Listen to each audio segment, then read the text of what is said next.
Halo, assalamualaikum warahmatullahi wabarakatuh. Perkenalkan, nama saya Ramadan. Saya dari Prodi D4 Akuntansi Reguler 2017, Politeknik Keuangan Negara STAN, kelas 702. Nah, di video ini saya akan menjelaskan terkait dengan salah satu materi manajemen strategis terkait dengan Michael Porter's 5 Generic Strategies. Nah, apa sih yang dimaksud dengan Michael Porter's 5 Generic Strategies? Oke, sebelumnya siapa sih Michael Porter? Jadi Michael Porter itu adalah seorang profesor dari Amerika Serikat.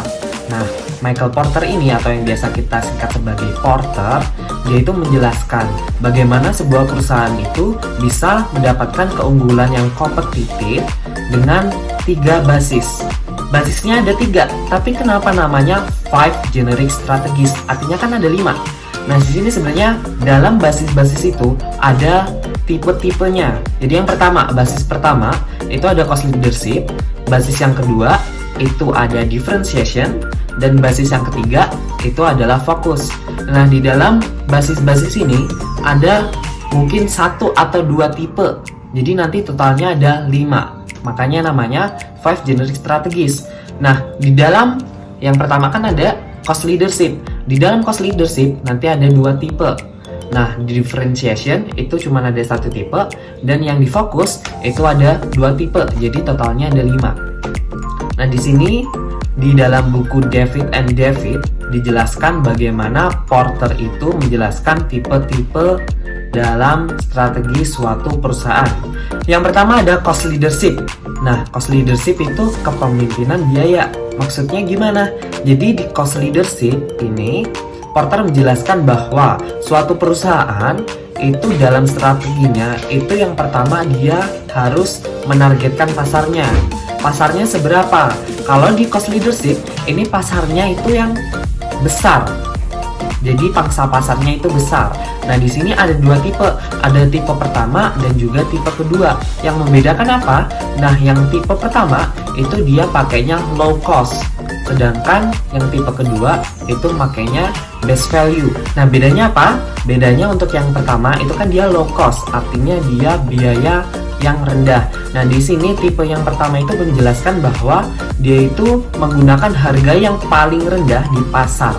Jadi dia menetapkan suatu harga itu di harga yang paling rendah dengan tipe produk yang sama. Nah, kemudian yang best value. Nah, yang best value ini dia itu menetapkan harga yang terbaik. Artinya di sini dengan atribut yang sama, dengan produk yang sama, jika dibandingkan dengan perusahaan lain, suatu perusahaan itu menetapkan harganya itu sebagai harga yang terbaik. Artinya dengan produk yang dia miliki, dengan kualitas yang ada, dia itu masih dikategorikan sebagai harga yang rendah. Tentu saja dengan kualitas yang bagus daripada perusahaan-perusahaan yang lain. Oke, cost leadership. Kenapa dengan harga yang rendah? Karena pangsa pasarnya itu yang ditargetkan dari suatu perusahaan tersebut itu biasanya konsumennya itu memiliki sensitivitas terhadap harga. Jadi ketika harga berubah sedikit, maka konsumen itu harus mikir kembali apakah dia harus membeli produk dari suatu perusahaan tersebut atau tidak. Karena konsumennya itu sangat mempertimbangkan harga dari suatu produk perusahaan. Sehingga ketika perusahaan itu menetapkan suatu harga yang mungkin di sini lebih mahal atau lebih murah, itu sangat mempengaruhi konsumen mereka karena konsumen mereka itu sangat sensitif terhadap harga. Basis yang kedua yaitu differentiation atau di sini kita sebutnya sebagai tab 3.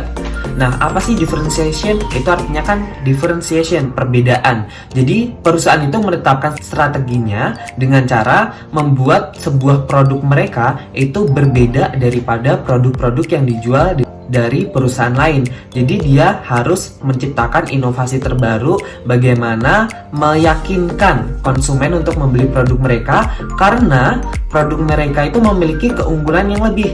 Ada hal atau fitur yang berbeda dari produk yang ada di pasar. Sehingga di sini perusahaan dituntut untuk menciptakan inovasi. Tentu saja kualitas dari produknya tidak boleh kalah berkualitas dengan produk yang dijual oleh perusahaan lain, karena di sini yang dilihat adalah konsumen itu melihat perbedaan apa sih yang ada di produk perusahaan A dan perusahaan B, yang unggul yang mana.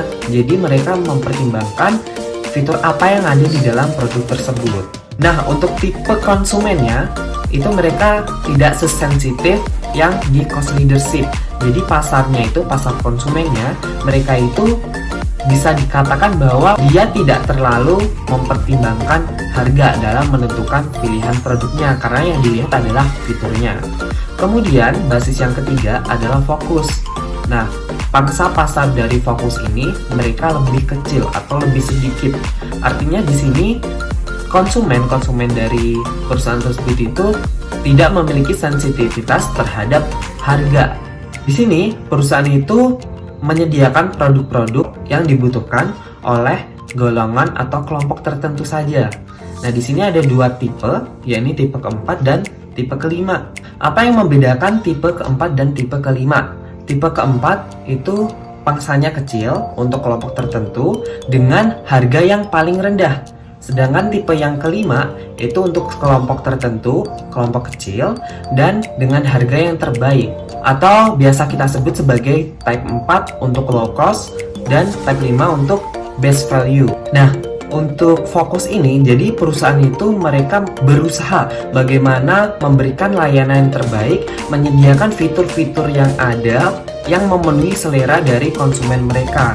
Karena mereka itu tidak sensitif terhadap harga, sehingga mereka berusaha untuk memberikan kualitas, kuantitas yang terbaik untuk para konsumennya, meskipun pangsa pasarnya itu tidak terlalu besar. Jadi mereka itu bisa fokus terhadap apa yang diinginkan oleh konsumen. Terus bagaimana perusahaan menetapkan strategi mereka? Jadi di sini kita golongkan ada perusahaan besar sama perusahaan kecil. Untuk perusahaan besar biasanya mereka menetapkan strateginya dengan cara cost leadership dan juga differentiation. Kenapa cost leadership? Karena suatu perusahaan yang besar mereka akan bersaing dengan perusahaan-perusahaan besar lainnya. Jadi gimana caranya perusahaan itu bisa menetapkan harga yang rendah dan biaya yang rendah, low cost, low price. Jadi mereka berusaha agar harga yang ditawarkan oleh perusahaan tersebut adalah harga yang paling rendah di pasar. Tentu saja dengan biaya yang rendah juga. Sehingga di sini bisa kita lihat bahwa keuntungan margin untuk satu produk itu bisa dikatakan kecil. Sehingga perusahaan besar itu harus memproduksi banyak produk agar keuntungan mereka itu bisa banyak meskipun margin untuk setiap produknya itu kecil. Nah, selain cost leadership, mereka juga biasanya menggunakan strategi differentiation, di mana produk-produk mereka itu bisa dipandang oleh konsumen sebagai produk yang wah berkualitas, wah berbeda dari produk yang ada di pasar, wah bagus, seperti itu. Kemudian, untuk perusahaan yang kategorinya kecil, biasanya mereka menggunakan strategi yang fokus dan juga differentiation, sama ya, differentiationnya. Kenapa mereka menggunakan fokus? Karena di sini fokus target pasarnya itu adalah kelompok kecil, sekelompok golongan. Jadi untuk tipe golongan tertentu. Jadi tidak semua orang membutuhkan produk itu atau memerlukan produk itu atau menyukai produk itu. Jadi yang ditargetkan itu hanya orang-orang tertentu saja. Jadi perusahaan itu memproduksi barang atau jasa mereka itu sesuai dengan apa yang diinginkan oleh konsumen, sesuai dengan seleranya konsumen. Sehingga di sini perusahaan kecil itu mereka tidak memproduksi barang mereka secara banyak seperti perusahaan besar, karena di sini mereka membuat produk itu sesuai dengan selera konsumennya. Konsumennya kan pangsanya lebih kecil.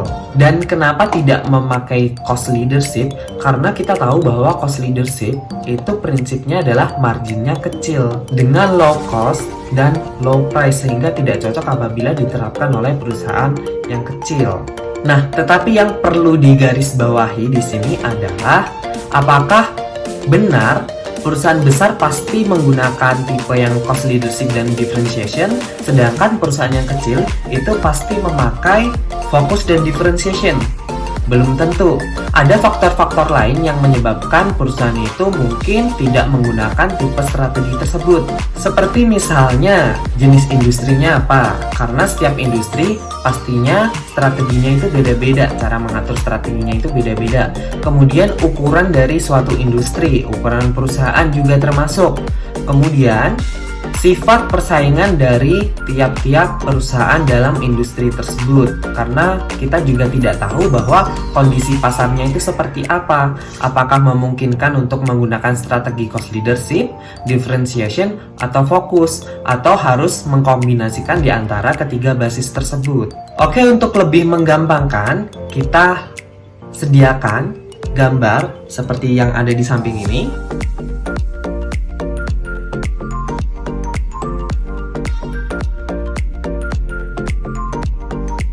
Oke, cukup sekian video terkait dengan Michael Porter's 5 Generic Strategy. Terima kasih udah menonton. Jangan lupa like, comment, and subscribe. See you!